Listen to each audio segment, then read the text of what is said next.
semua, di video kali ini aku akan membantu kalian dalam memahami salah satu materi daur biogeokimia, yaitu daur nitrogen. Silakan disimak baik-baik ya. Sebelum itu, mari kita tingkatkan sikap peduli lingkungan, salah satunya dengan cara tidak membuang sampah sembarangan, untuk mendukung masa depan yang lebih baik.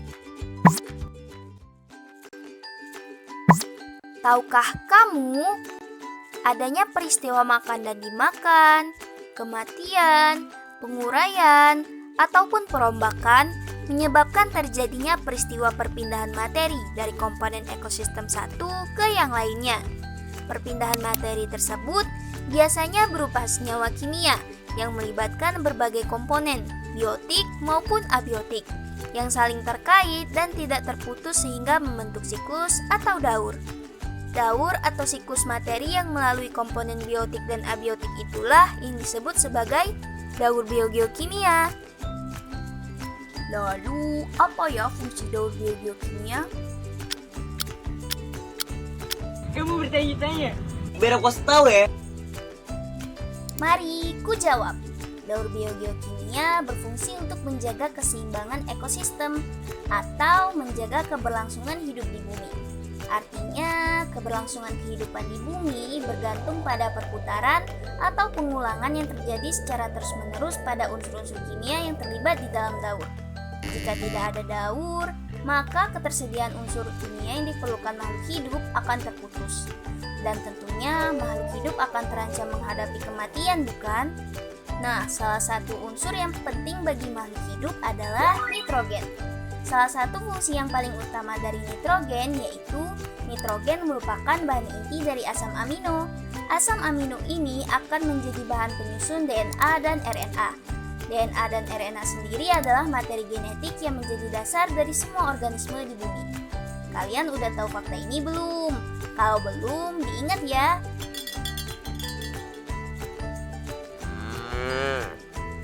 Tentunya masih banyak manfaat lain loh dari nitrogen bagi kehidupan di bumi.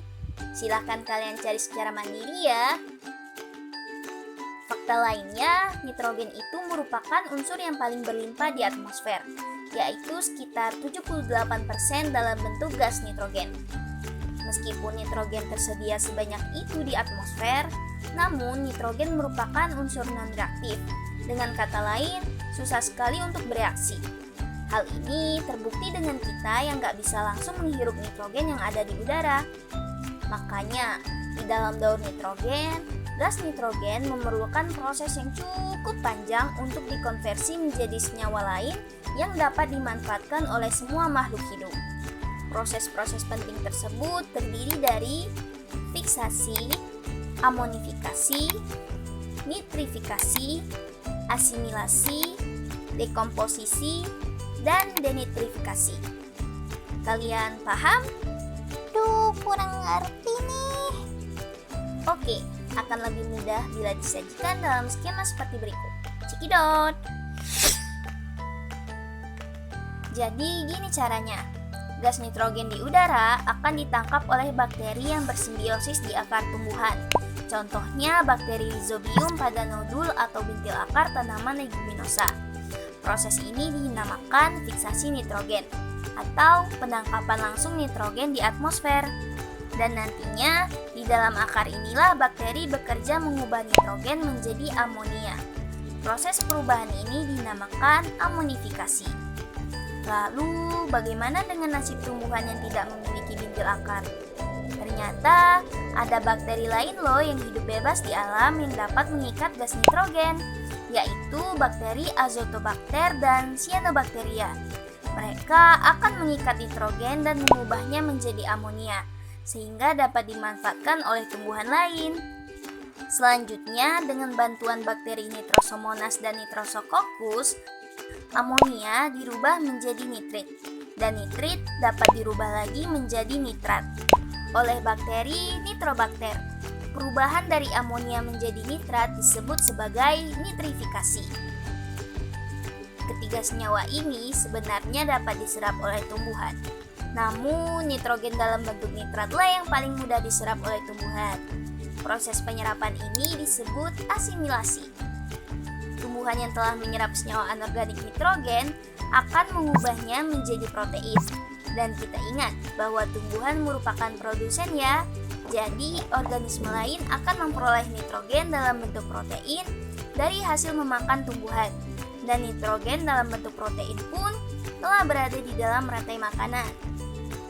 Nah, ketika organisme mati, maka pengurai akan merombak sisa organisme yang mati tersebut menjadi gas amonia yang akan kembali masuk ke dalam tanah.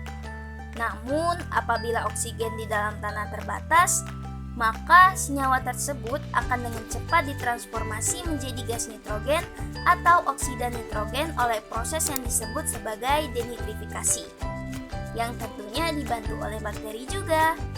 Dan siklus pun berulang. Selain fiksasi nitrogen yang dilakukan oleh bakteri, kilat juga dapat berperan di dalam daur nitrogen loh. Pertanyaannya, bagaimana peranan kilat dalam proses fiksasi nitrogen?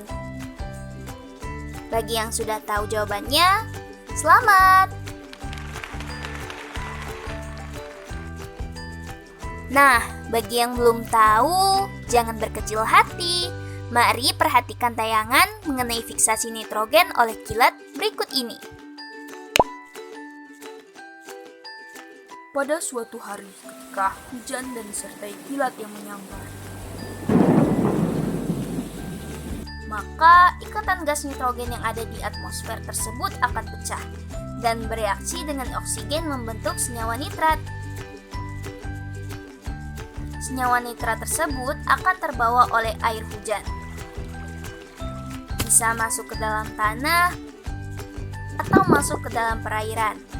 Sama seperti sebelumnya, senyawa tersebut akan diserap oleh tumbuhan atau alga hijau biru jika berada di dalam air, dan siklus pun berulang.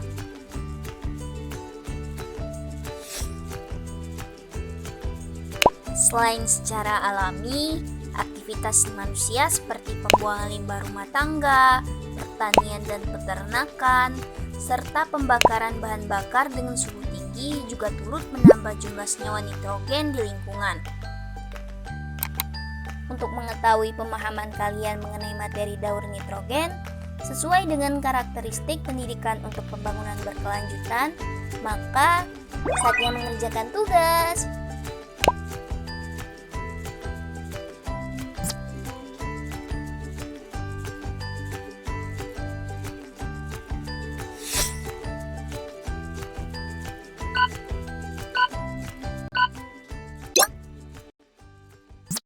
Unsur nitrogen merupakan unsur hara yang diperlukan dalam jumlah banyak oleh tanaman untuk tumbuh dan berkembang secara normal. Dikarenakan kebutuhan akan pangan selalu meningkat, maka tentunya manusia harus mencari cara untuk memenuhi kebutuhan pangan dengan cepat. Sehingga industri kimia menciptakan pupuk sintetis seperti urea dan sebagainya yang mengandung nitrogen. Pupuk ini berfungsi untuk menutupi kebutuhan pangan manusia, karena dapat mempercepat pertumbuhan tanaman. Dengan cara menyediakan unsur nitrogen yang diperlukan tanaman secara cepat, bila dibandingkan dengan fiksasi alami nitrogen. Sementara itu, keberadaan bakteri nitrobakter di dalam tanah sangat diperlukan dalam proses nitrifikasi. Sehingga ketersediaan unsur tersebut selalu terjaga bagi tanaman.